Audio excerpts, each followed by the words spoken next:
Where does deleted stuff go in a mobile phone? Today, we're going to talk about a question you might have wondered at some point.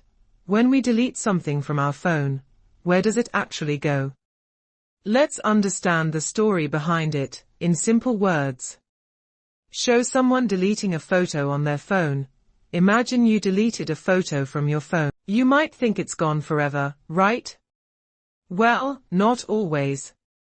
Show the recycle bin or recently deleted folder. Most phones, especially Android and iPhones, send deleted files to a recently deleted or trash folder. The file stays there for a while, usually around 30 days, before it's permanently removed. That gives you a chance to recover it if you deleted it by mistake. Slightly technical, but still easy to follow.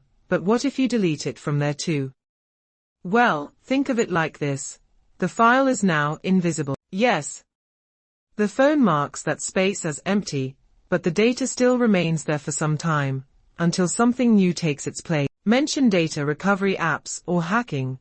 That's why some people can use data recovery apps, or even hacking tools to bring those files back, as long as the space hasn't been overwritten yet. So, don't rely on delete alone, especially if the data is sensitive.